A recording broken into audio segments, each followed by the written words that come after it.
Salut, c'est Cyril de Web de Fou, j'espère que tu vas bien. Aujourd'hui on se retrouve pour un nouveau podcast pour voir ensemble comment créer du contenu sans montrer son visage et surtout, est-ce que même si on fait ça, est-ce que ça marche? Je veux dire, est-ce que ça sert à quelque chose de pas montrer sa tête sur YouTube, de pas mettre sa voix et tout? Comment est-ce qu'on fait? Mais est-ce que vraiment ça a du sens? Est-ce que ça marche? Tu vois, c'est une question. Oui, suffit. Ok, là on va voir si ça marche. Ok, avant ça, tu connais le truc, tu cliques sur le bouton s'abonner, tu vas dans la description, il y a un lien, ça s'appelle Rejoins mes contacts privés. Tu cliques dessus, tu mets ton email et tous les matins tu reçois un podcast à forte valeur ajoutée avec des informations qui vont changer ta vie et ton business, crois-moi.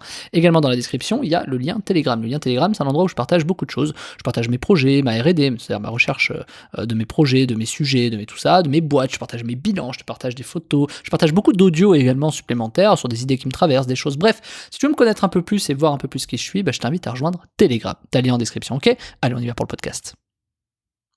Plus tôt dans la semaine, si t'es un fidèle auditeur, j'ai parlé de diaporama, j'ai parlé de jeux vidéo, j'ai parlé de plein de choses, et je me suis dit, ok, j'ai souvent parlé de la voix, tu vois, parce qu'on dit souvent, ok, tu t'es pas obligé de mettre ta tête, mais il y a des gens qui veulent pas mettre leur voix, tu vois, c'est un truc, on l'oublie beaucoup.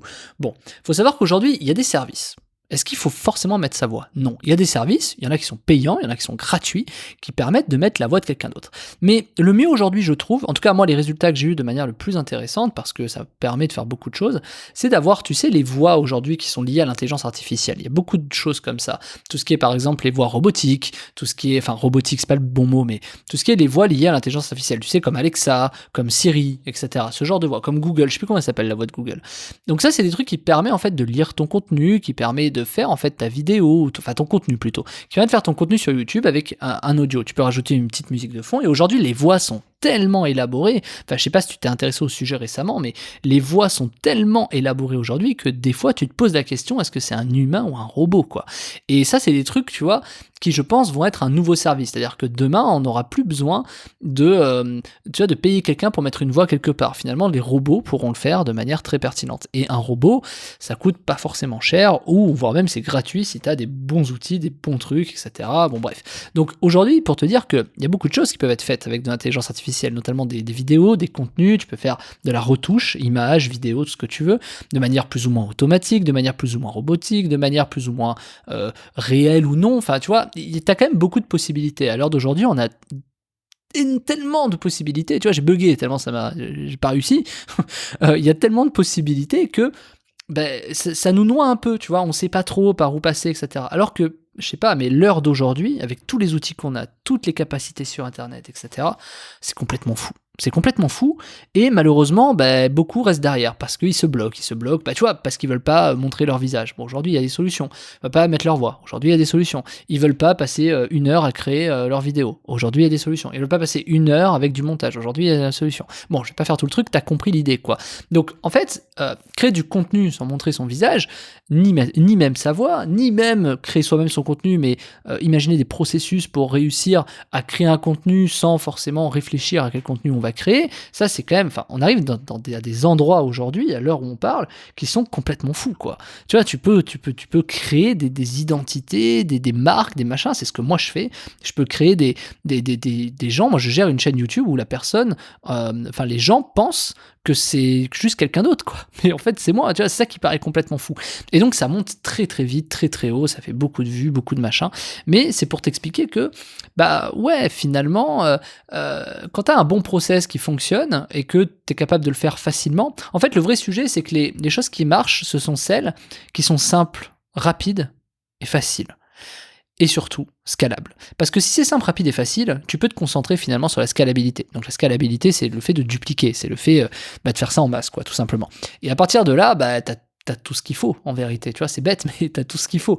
Donc quand t'as tout le process qui est facile, tout ça, et que tu peux le dupliquer, il n'y a aucune raison que derrière tu fasses pas de l'argent. Si tu fais pas de l'argent, c'est vraiment que tu n'y arrives pas et que t'as pas la bonne méthode. Mais aujourd'hui, YouTube a réussi à simplifier ça en disant, ok, c'est pas grave, même si t'es pas bon, tu peux te rémunérer sur les publicités parce que les gens vont voir les vues de ta vidéo.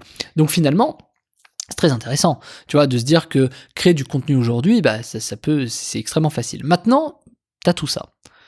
Le sujet, c'est d'accord, mais est-ce que ça marche? Ok, on parle de robots, on parle de machins, on parle de trucs, etc. Est-ce que ça marche? C'est quoi les stats? Je vais t'en donner une. Moi, en un an, j'ai réussi à me référencer sur une chaîne en faisant 30 millions de vues sur une chaîne et 220, 24, ça dépend, enfin, ça dépend à quelle heure tu écouteras ce podcast, mais ça monte tous les jours. Et en gros, 200 000, un peu beaucoup plus, mais voilà, 200 000 abonnés, 30 millions de vues. Alors, tu peux dire que c'est pas énorme. Tu peux dire, ok, 30 millions de vues, ça représente peut-être que 1% d'abonnés finalement, etc., etc. Oui, parce qu'après, les vues, ce sont des abonnés qui re-regardent, tu vois, tu gagnes un peu moins d'abonnés, etc. Mais ça donne quand même un espace, en un an, tu peux faire 30 millions de vues. Je te laisse faire 30 millions de vues divisé par 1000 pour trouver le nombre de fois que j'ai gagné, et tu multiplies par 4 euros. Ou alors tu fais 30 millions x 4 divisé par 1000, peu importe. En tout cas, tu vas savoir combien j'ai gagné à peu près. Sachant que c'est faux, parce que la moyenne, je suis plus à 5,5, c'est-à-dire 5,5, je suis pas à 4. Mais je pars du principe que c'est 4. Et évidemment, la monétisation ne s'active pas le premier mois. Ça s'active au bout de quand tu as fait tes 4 000 heures de visionnage et tes 1000 abonnés. Quand même, il y a des techniques pour ça, mais voilà. Donc du coup, le truc hyper intéressant, c'est que si tu arrives à avoir ces heures de visionnage et que tu arrives à avoir ces trucs de 1000 abonnés rapidement, derrière, toutes les vues vont pouvoir être monétisées. Tu vois, moi, sur les 30 millions de vues, j'ai finalement monétisé, enfin, en fait, j'ai 32 millions, donc j'en ai monétisé 30. C'est-à-dire, j'ai mis 2 millions de vues pour le faire, parce que ça m'a mis 2 millions de vues pour avoir 1000 abonnés, mais ça m'a pris un mois à peu près. Et donc, du coup, à partir de là, j'ai pu monétiser 30 millions de vues. Et ces 30 millions de vues, finalement, voilà, ça fait quand même quelques dizaines de milliers d'euros par an, quoi, hein. Je te le cache pas. Et ce qui est très intéressant, c'est que c'est passif. C'est-à-dire que du coup, je continue au moment où je parle à gagner de l'argent parce qu'il y a des mecs qui regardent des vidéos, quoi. Et donc c'est bête, mais ça fonctionne. En plus, je récupère des emails, je récupère des trucs. Alors c'est pas les mails les plus qualitatifs de la terre, c'est pas des mails que je monétiserai sur Web de Fou, c'est pas pour Web de Fou que je les récupère, c'est pour faire de l'affiliation derrière, etc., qui est lié à la thématique de la chaîne. Mais finalement, c'est des fonctionnements qui, tu vois, en un an, tu te positionnes, c'est déjà hyper rentable, hein. On prend à peu près 80 000 euros par an juste sur ça, et c'est quand même très bien. Donc, après, je veux pas te mettre ces chiffres-là en disant, tu vas faire toi aussi 6-7 000 euros par mois en machin. Tu vois, d'ici un an, je peux pas te le promettre parce qu'il va falloir que il y a un facteur en fait de positionnement qui est important, qu'il va falloir que tu comprennes, etc. Mais en tout cas, c'est l'objectif, si tu veux, c'est l'objectif que tu dois viser. Et ce qui est très intéressant, c'est que non seulement nous on se rémunère sur les publicités des vidéos, etc. Mais donc du coup, l'idée c'est aussi que on n'est pas trop à gérer de contenu. C'est-à-dire que tu vois, moi aujourd'hui là, il y a du contenu qui est en train d'être créé, et je fais rien, tu vois. Et ça, c'est plutôt le truc le plus pertinent. En gros, si tu veux, le système, c'est de déléguer ta création de contenu, ou en tout cas de l'automatiser, de faire un truc intéressant sur le sujet pour que tu puisses derrière tout simplement réussir à scaler, à savoir donc dupliquer le nombre de chaînes que tu peux avoir, dupliquer le nombre de capacités, de thèmes, de possibilités, pour qu'à la fin t'es crème. C'est-à-dire que je sais pas, sur 10 chaînes, t'en gardes 2 ou 3, et allez, c'est parti, tu recommences, t'en fais 7 nouvelles jusqu'à ce que t'aies des chaînes qui fonctionnent. Et ça prend pas de temps, c'est pour ça que le but c'est que tu fasses ça en un minimum de temps. En gros, tu vas passer plus de temps à créer ta nouvelle chaîne que à créer du contenu, tu vois. Donc ça, c'est vraiment le truc pertinent. Après, ce qu'il faut garder en tête, c'est que tu peux avoir des flops, c'est-à-dire que il faut pas lancer une chaîne et croiser les doigts, tu vois, c'est pas un truc qui fonctionne. Quand bien même ta position fonctionne très bien, c'est-à-dire le positionnement et la stratégie fonctionnent quasiment à coup sûr à chaque fois, et je dis ça vraiment parce que moi je suis très pessimiste comme garçon, je me dis on sait jamais, des fois tu peux te planter. Moi personnellement, j'ai fait ce test 8 fois, et ça a marché 8 fois sur 8. Mais j'estime que parce que moi je maîtrise, que j'ai une expérience, que j'ai un ressenti, etc. Donc je vais partir du principe que toi tu peux te planter, que tu peux en gros te louper. Mais tu peux être certain que sur 2 fois tu vas y arriver, tu vois. Donc finalement, tu peux pas vraiment te louper avec le système. La formation est très bonne pour t'apprendre ça. D'ailleurs, la formation de la semaine, qui s'appelle Hack YouTube, passer de 0 à 10 000 vues par jour en 7 jours, elle est faite pour ça. Et l'idée, c'est de savoir si à la fin ça marche. J'ai envie de te dire oui. Finalement, nous, on a réussi à faire 30 millions de vues sur une chaîne en un an. C'était la première chaîne qu'on a lancée avec ce système. On a lancé bien d'autres derrière.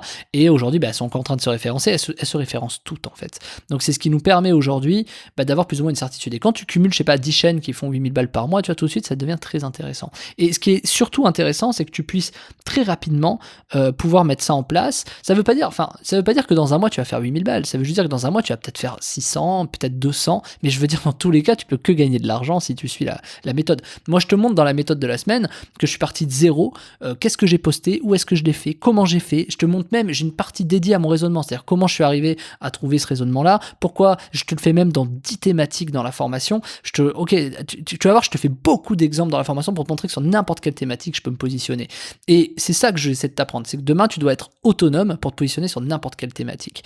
Et finalement, ce qu'il faut comprendre, c'est que une fois que tu sais te positionner, une fois que tu sais créer ton contenu rapidement, bah, en fait, c'est qu'une question de temps pour que derrière, tu y arrives. Après, est-ce que ça va mettre 1 mois ou 3 mois? Ça, malheureusement, ça va dépendre par exemple, du volume de recherche qu'il va y avoir sur un mot. Si tu veux te positionner, par exemple, sur, je sais pas, moi, des trucs de menuiserie, bah, il faut être sûr que ce sur quoi tu vas te positionner, il y a du volume. Tu vois, ça peut paraître bête, mais ça me paraît évident. Donc, il faut trouver, le Graal, c'est de trouver des choses qui ont énormément de volume et où il y a quasiment personne dessus. Et ça, je te montre comment trouver ça, comment trouver ces trucs phares, tu vois, pour y arriver. Ok, donc ça, t'as tout dans la formation de la semaine qui s'appelle Hack YouTube de 0 à 10 000 vues par jour en 7 jours. Le lien est dans la description si tu veux accéder à cette formation, bah, pour passer de 0 à 10 000 vues en 7 jours, pouvoir créer du contenu très très rapidement, pouvoir te positionner sur des trucs, voilà, trouver les stratégies qui vont te permettre de monter très rapidement en volume journalier pour pouvoir créer du revenu passif. 10 000 vues en 7 jours, alors dans 7 jours, tu n'auras pas activé la monétisation pour faire de l'argent, peut-être d'ici 3 semaines ou 1 mois, mais 10 000 vues par jour, c'est quand même pas mal. Si tu gagnes 4 € pour 1000 vues, tu vas gagner 40 balles, c'est quasiment un SMIC, tu vois. Donc ça peut aller très très vite, tu vois, et sans vraiment te prendre la tête, c'est ça qui est bien. Donc finalement, tu vas pouvoir te concentrer à tester plein de thématiques, trouver celle qui te convient pour pouvoir te positionner, celle qui fera le plus de vues, le plus de machin, qui va te permettre tout simplement de générer de l'argent de manière passif. Et ça, c'est bien. Enfin, oui, passif, voilà. Donc, tu as le lien en description. Je te laisse cliquer dessus. Ça s'appelle Hack YouTube de 0 à 10 000 vues par jour en 7 jours. Tu arrives sur la page, hein, tu vas cliquer, tu arrives sur une page de commande, tu mets toutes les informations, tu cliques sur accéder à la formation. Et bienvenue. Bienvenue dans cette nouvelle paire de lunettes que tu vas avoir du web. Bienvenue dans ce nouvel état d'esprit que tu vas avoir d'ici quelques heures qui risque de radicalement changer ta vision du web d'ici demain. Ok ? Allez, je te dis à tout de suite dans la formation. Le lien est en description.